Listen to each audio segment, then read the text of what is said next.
আপনারা দুইজন কি আমার কথা শুনতে পাচ্ছেন? জি স্যার। জি আচ্ছা, স্যার। আচ্ছা, তো লাস্ট বার হয়তোবা টাইম ডিউরেশন 40 মিনিট হয়ে গেছিল। তো বুঝলাম না আপনাদের ক্লাস নিতে গেলেই বিভিন্ন রকমের সমস্যা হয়। তো গত ২ উইক আগে ভয়েস অন্যরকম শোনা যাইতো। তো অন্য কোনো ব্যাচের ক্লাস নিতে গেলে এটা দুপুর টাইম, তো দুপুর টাইমটাতে হয়তোবা ব্রডব্যান্ড লাইন বা ইন্টারনেটের প্রবলেম থাকে। আমরাই প্রবলেম।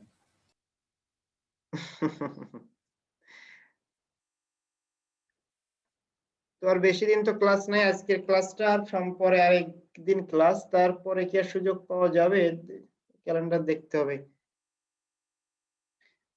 আচ্ছা, এখানে আমরা যে গ্রাফটা দেখতেছিলাম, এখানে ২ টা গ্রাফ আছে।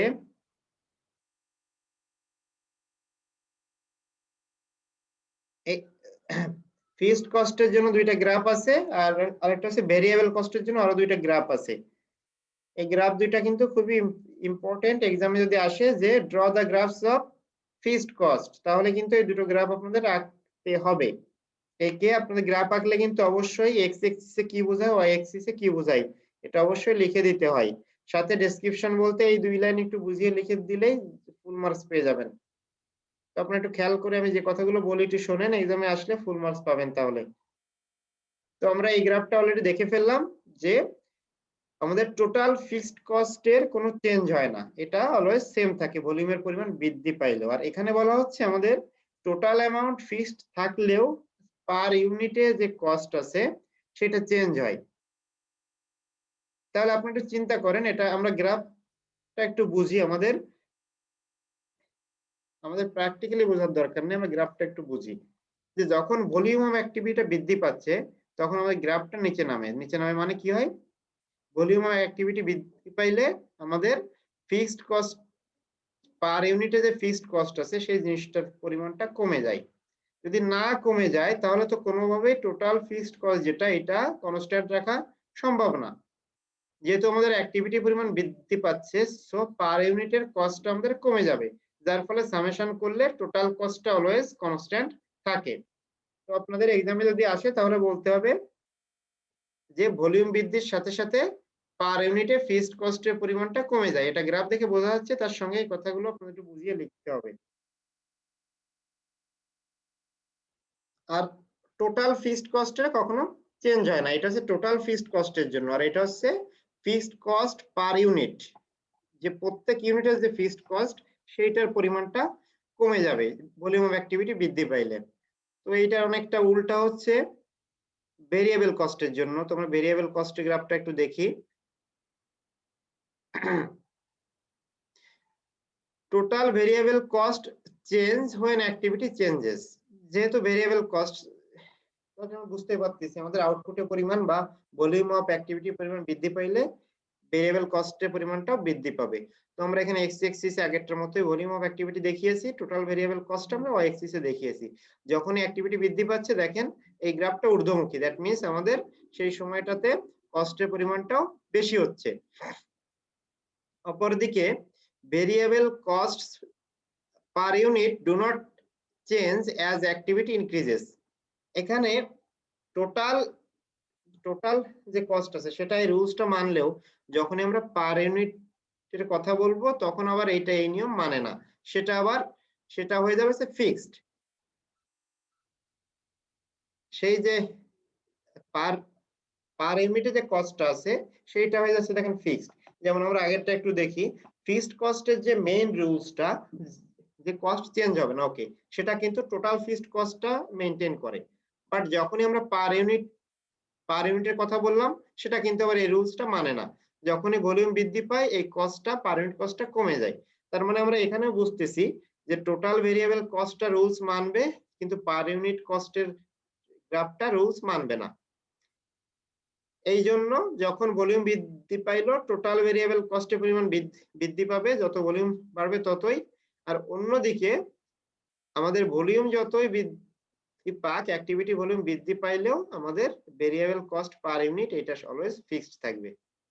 তো এই দুটো গ্রাফ যে কোনো একটা, দুটো তো আর আসবে না, যেটা আসবে আপনারা বুঝে অ্যান্সার দিবেন। আর এই দুটো মিক্স আপ করে আরেকটা গ্রাফ আছে, তো চিন্তা করেন আমরা যদি টোটাল কস্টের যে গ্রাফটা আছে, এই একটা গ্রাফ আর পরে এই যে আরেকটা গ্রাফ, এই দুটো গ্রাফকে আমরা যদি একসাথে আঁকি তাহলে বিষয়টা অনেকটা এরকম হয় না? নিচের এটুকু ফিক্সড কস্টের জন্য আর উপরে এটুকু হচ্ছে টোটাল মিক্সড, আর উপরে এটা হচ্ছে ভেরিয়েবল কস্টের জন্য, আর আমরা এটাকে বলতেছি টোটাল মিক্সড কস্ট, মানে যেখানে একই সঙ্গে আমাদের ভেরিয়েবল কস্টও আছে আর ফিক্সড কস্টও আছে। আমরা গ্রাফটা আরেকটু বোঝার চেষ্টা করি। নিচের এইটাতে বোঝাচ্ছে সেলস এর পরিমাণ সময়ের সাথে সাথে বৃদ্ধি পাবে, বা সেলস এর বৃদ্ধিটা এক্স এক্সিস দ্বারা বোঝানো হচ্ছে, আর টোটাল যে কস্টটা সেটা বোঝানো হচ্ছে ওয়াই এক্সিস দ্বারা। এখানে দুইটা পোরশন আছে। প্রথম যে পোরশনটা এখানে হচ্ছে ফিক্সড যে কস্ট গুলো আছে, সাপোজ হচ্ছে এক্সাম্পল সব বোঝানো হচ্ছে মান্থ স্যালারি, আমাদের যে মান্থ স্যালারি আছে, যারা আমাদের এখানে কাজ করে তাদেরকে অবশ্যই মান্থ স্যালারি দিতে হয়, এটা হচ্ছে ফিক্সড। আর এর উপরে যেটুকু আছে দেখেন ভেরিয়েবল, এটা সেলস কমিশন। সাপোজ যারা সেলসম্যান আছে, সেলসম্যান যত বেশি সেলস করবে তাদের কিন্তু এর উপরে একটা কমিশন দেওয়া হয়, এরকম একটা রুলস আছে কোম্পানিগুলোতে, যাতে তারা আরো বেশি সেল করার প্রতি তারা বেশি উৎসাহী হয়, তাহলে সেখানে আমাদের কিছু কস্ট বৃদ্ধি পাবে। সো এই জন্য এটা এখানে আছে ভেরিয়েবল কস্ট। সো এই দুটাকে মিলায় এটাকে বলে মিক্সড কস্ট। যদি আপনাদের মিক্সড কস্টে গ্রাফ আঁকতে আসে তাহলে এই যে গ্রাফটা আছে এটা আপনাদের আঁকতে হবে।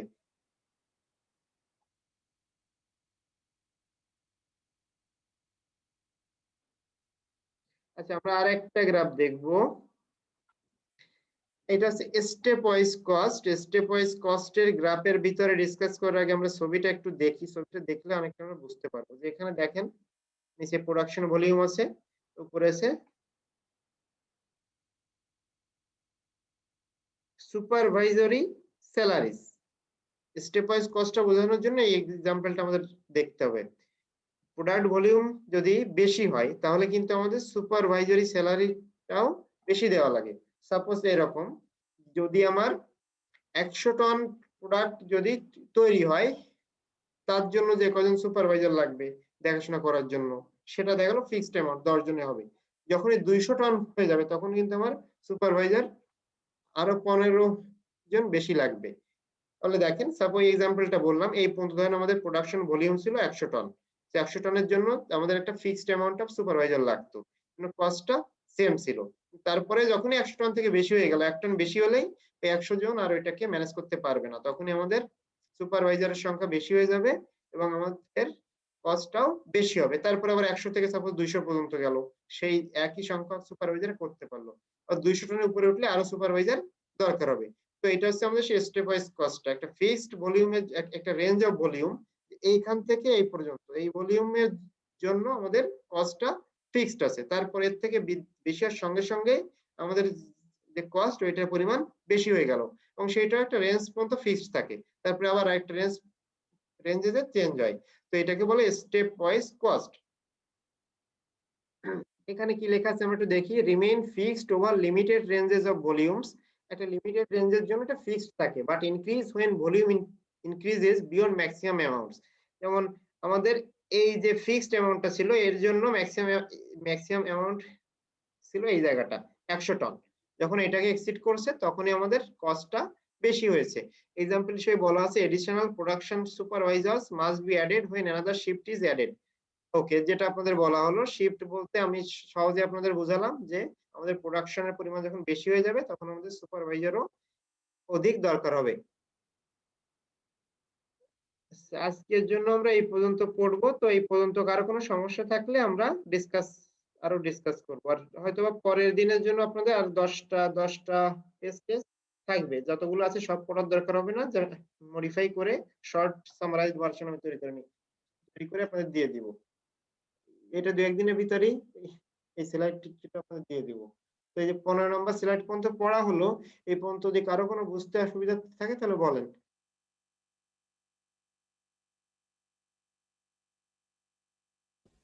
স্যার 14 নাম্বার স্লাইডটা আরেকবার বলবেন? 14 নম্বর স্লাইডটা, আচ্ছা 14 নম্বর স্লাইডটা হচ্ছে মিক্সড কস্ট, মানে যেখানে আমাদের একই সঙ্গে ফিক্সড কস্টও আছে আবার ভেরিয়েবল কস্টও আছে। তো আমরা এটা বোঝার জন্য একটা জিনিস চিন্তা করি, আমাদের বিজনেসে কিছু সেলসম্যান আছে। সেলসম্যান ওদের হচ্ছে মান্থলি একটা ফিক্সড অ্যামাউন্ট বেতন দেওয়া লাগে। সাপোজ সেলসম্যান যারা আছে তাদের আমরা ফিক্সড অ্যামাউন্ট বেতন দেই হচ্ছে 15,000। এখন তাদের আবার কিছু সুবিধা দেওয়া আছে যে সেলস এর পরিমাণ যদি বেশি হয় তাহলে আমরা তোমাদের বেতনের এত এত পার্সেন্ট বেশি দেব। সাপোজ যদি 100 প্রোডাক্ট বেশি সেল করতে পারো তাহলে তোমার বেতনের সঙ্গে আরো 500 টাকা অ্যাড হবে। 200 করতে পারলে 1000 অ্যাড হবে।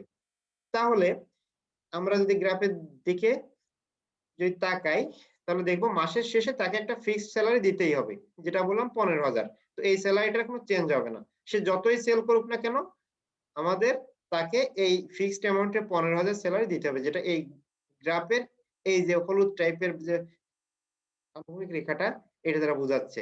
এটা হচ্ছে মান্থ স্যালারি। এখন তার উপরে যে সে যদি এখানে একটা স্পেসিফিকেশন আছে যে তাকে মাসে সাপোজ 100 প্রোডাক্ট সেল করার দরকার হয়, সো সে 100 প্রোডাক্ট সেল করলো, তাকে এই স্যালারিটা আমি দিয়ে দিলাম। কিন্তু সে যদি 100 বেশি বিক্রি করে সেক্ষেত্রে তাকে আমি 500 টাকা দিব। যদি সে 200 বিক্রি করে তাহলে 1000 টাকা, যদি 150 বিক্রি করে তাহলে তো সেলস এর পরিমাণ বেশি হলে আমাদের ওকে স্যালারিটা বেশি দেওয়া লাগতেছে। আর একজন স্যালারি ম্যানকে মানে একজন সার্ভিস ম্যানকে স্যালারি দেওয়া মানে সেলস পারসনকে স্যালারি দেওয়া মানে আমাদের কস্টটা বেশি হওয়া। তো এটা এখানে দেখানো হচ্ছে যে সেলস এর পরিমাণ বেশি হলে আমাদের যে আমাদের এখানে যে কমিশন জনিত যে খরচটা আছে সেটার পরিমাণটা বেশি হবে। টোটাল এখান থেকে এইটুকু হচ্ছে আমাদের টোটাল মিক্সড কস্ট। তো এইবার বিষয়টা কি আপনার ক্লিয়ার হয়েছে? জি স্যার, জি স্যার, জি আচ্ছা স্যার, বুঝতে পারছি। আচ্ছা ঠিক আছে। তো অন্য যারা আছেন তাদের কোনো জায়গায় সমস্যা থাকলে বলেন।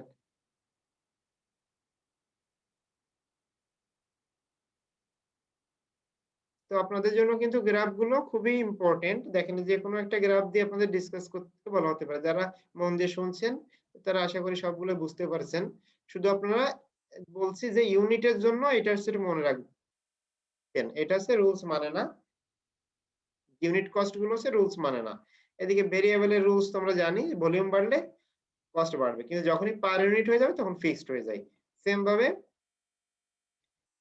ভাবে যে ফিক্সড অ্যামাউন্টের জন্য যে টোটাল কস্ট সেটা তো ভলিউম যতই বাড়বে অ্যামাউন্টটা ফিক্সড, বাট ইউনিট হলেই তখন গ্রাফটা দেখেন কার্ভেচার হয়ে গেছে। সো এই দুটো গ্রাফ একটু মনে রাখতে হবে, বাকিগুলো তো সবই আমি আপনাদের বুঝিয়ে দিলাম, সমস্যা থাকার কথা না। তো লাস্ট ক্লাস, স্যার, হ্যাঁ বলেন।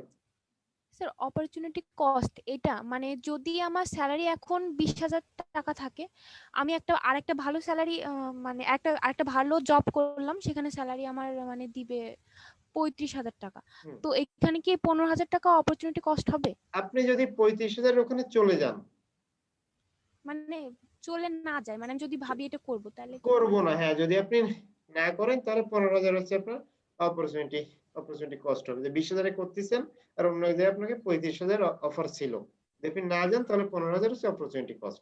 আর যদি ওখানে যান তাহলে তো আপনার কোনো কস্ট নাই। জি স্যার। আচ্ছা বুঝতে পারছেন। তো আপনারা হচ্ছে আপনাদের লাস্ট ক্লাসে খুব বেশি স্লাইড আমি রাখবো না, সেটা দেখা গেলো আধা ঘন্টা বা 20 মিনিটের ভিতরে হয়ে যাবে। তারপর আপনাদের যদি প্রিভিয়াস কোনোটা উপরে সমস্যা থাকে তো আপনারা দেখে রাখবেন। তো লাস্টে ওই বিষয়গুলো ডিসকাস করা হবে। আর আজকে আপনাদের এখানে 15 নাম্বার স্লাইড পর্যন্ত পড়ানো হয়েছে। এই স্লাইডটা আমি মডিফাই করে আপনাদের ক্লাসরুমে যে ম্যাটেরিয়ালটা আছে টার্ম ফাইনাল ডকুমেন্ট ওখানে আমি আপলোড দিয়ে দিব। তো তাহলে যদি আপনাদের কারো কোনো বিষয়ে সমস্যা না থাকে বা চেঞ্জ না থাকলে আমরা ক্লাস এখানে শেষ করব। ঠিক আছে, তাহলে সবাই ভালো থাকবেন। নেক্সট ক্লাসে দেখা হবে। আর ক্লাসের আগে আমি এই উইকের ভিতরে আপনাদের নাম্বার এবং অ্যাসাইনমেন্ট দুটাই দিয়ে দিব। ঠিক আছে, তাহলে সবাই ভালো থাকবেন। নেক্সট ক্লাসে কথা হবে।